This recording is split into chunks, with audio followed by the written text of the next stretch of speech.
Assalamualaikum warahmatullahi wabarakatuh. Kenalkan, nama saya Rido Julistio dari Prodi Statistika dengan NPM 10060601171. Saya akan mempresentasikan hasil dari UAS Kewirausahaan Islami bidang PKMK dengan judul Pemanfaatan Bungkus Plastik Bekas. Latar belakang. Belakangan ini telah banyak varian produk minuman dan makanan dalam kemasan saset yang setiap hari kita konsumsi sebagai kebutuhan pangan kita. Kita menggunakan produk yang berkemasan saset karena dianggap lebih praktis dan lebih simpel dibandingkan dengan membuat makanan atau minuman secara manual.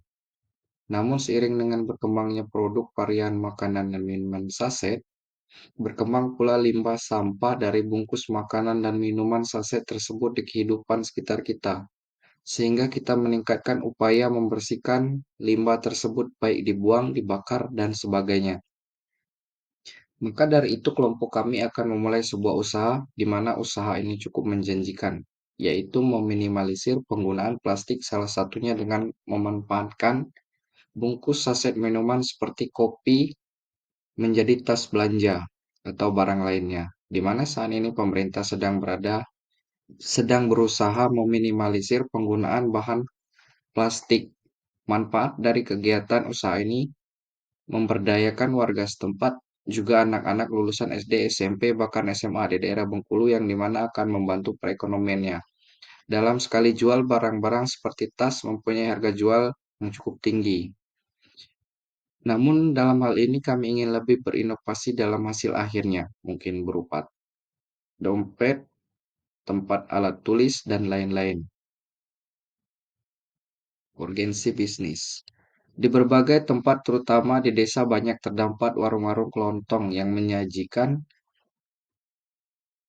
menjual produk makanan dan minuman yang memiliki kemasan saset atau plastik. Namun pengolahan sampah saset dari warung-warung tersebut terkadang belum optimal, sehingga masih banyak sampah yang berserakan di sekitar jalan. Maka dari itu, untuk mengoptimalkan pembersihan sampah, selain dibuang atau dibakar, kami berinisiatif untuk memanfaatkan sampah-sampah saset tersebut secara optimal sehingga juga bisa mengingatkan upaya agar lingkungan lebih bersih dari sampah-sampah. Untuk mengawali kegiatan produksi peralatan dari bungkus, saset makanan, dan minuman, kita akan memperhatikan aspek sumber daya sebagai pendukung bahan baku produksi. Kita akan mengamati warung-warung di sekitar rumah produksi seperti warung-warung kelontong, warung kopi, warung angkringan, dan lain-lain yang menjual produk makanan dan minuman saset. Kita hanya akan mendatangi warung-warung yang memiliki kelebihan sampah saset. Selain itu, bisa juga dengan kita melakukan komunikasi dengan pemilik warung terlebih dahulu atau booking dengan mengatakan bahwa dalam periode waktu tertentu kami akan datang ke tempat tersebut dan akan mengambil jatah sampah saset yang ada. Kedua, sampah hasil survei yang dibawa ke rumah produksi dan membuat stok sampah untuk dibuat bentuk sampah produksi di sini kami usahakan berbentuk persegi maupun persegi panjang supaya mudah saat merangkai setiap bungkusnya. Produk dari rumah produksi yang kami usung di sini adalah tas gendong dan tas pinggul, yang biasanya digunakan masyarakat untuk berbelanja ke pasar atau pusat perbelanjaan lainnya. Desain produk pun sudah kami pikirkan. Kami berupaya untuk membuat produk yang menarik dan mengandung unsur gender yang seimbang. Tidak hanya desain yang menggambarkan produk untuk perempuan saja, melainkan kami juga akan menambahkan desain produk khusus untuk laki-laki seperti tema kasual dan retro. Dengan menghasilkan produk berupa tas dan tempat alat tulis yang berbahan dasar bungkus plastik bekas diharapkan memiliki beberapa manfaat yang bisa kita ambil seperti mengurangi limbah sampah hasil dari pembuangan bungkus bekas minuman, makanan, maupun produk lain. Tas yang terbuat dari bungkus tersebut juga dapat mengurangi penggunaan kantong plastik yang digunakan untuk membawa hasil belanjaan atau barang yang banyak. Selain itu, dengan membuka usaha pembuatan tas atau tempat alat tulis dari bungkus plastik bekas, kita dapat menciptakan peluang usaha baru bagi masyarakat, terutama masyarakat yang tidak memiliki pekerjaan tetap. Sehingga hal sehingga hal tersebut dapat menekan jumlah angka pengangguran di dalam masyarakat.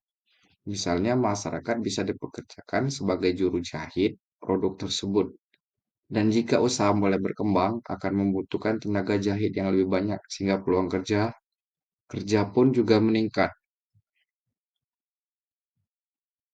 Tujuannya agar memberdayakan masyarakat daerah setempat dan mensejahterakan secara ekonomi dengan pengembangan usaha yang lebih kreatif dan inovatif.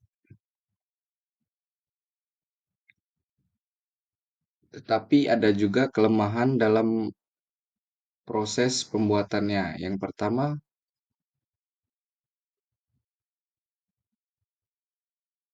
yaitu dalam merencanakan pemasaran produk kami ini pasti akan banyak pesaing bertebaran. Yang kedua, produk tersebut kami perjualkan melalui lapak atau toko, maka daya saing akan lebih besar dan akan lebih sulit pada tahap permulaan. Dan kami sangat paham bahwa banyak sekali kekurangan, mulai dari produk yang tidak terlalu menarik, tingkat pembuatannya harus teliti dan tekun, sehingga target pasar yang tidak terlalu pasti. Untuk proses pembuatan produk tersebut itu sebagai berikut.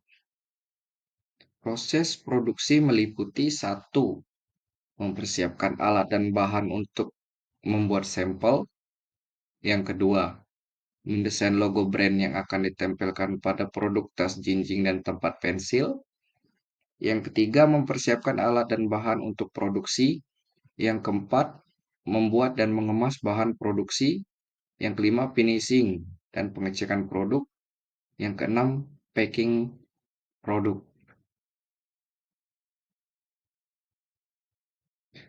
Untuk tata cara pemasarannya yaitu sebagai berikut.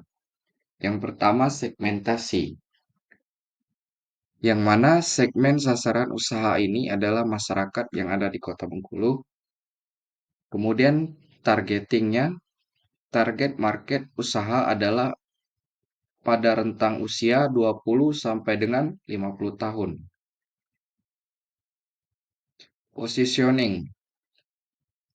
Usaha menempatkan diri sebagai yang pioner peminimalisan penggunaan plastik di Kota Bengkulu.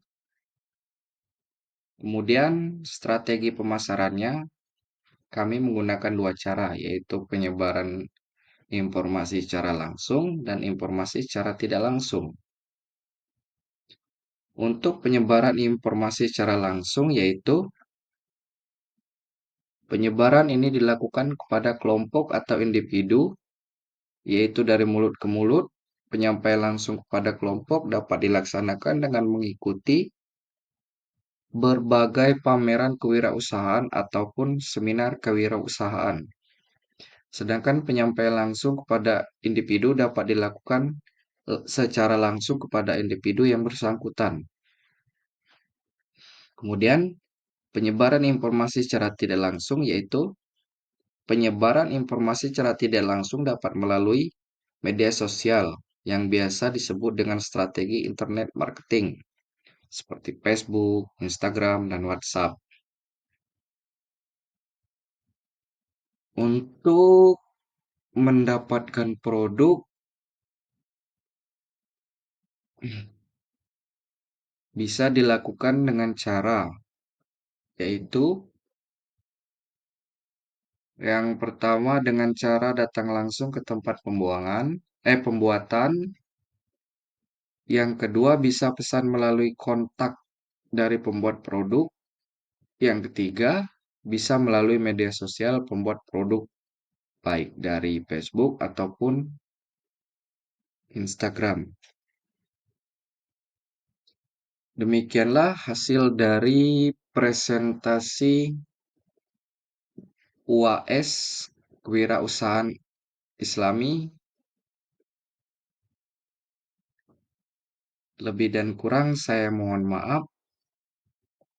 Wabillahi taufik wal hidayah. Wassalamualaikum warahmatullahi wabarakatuh.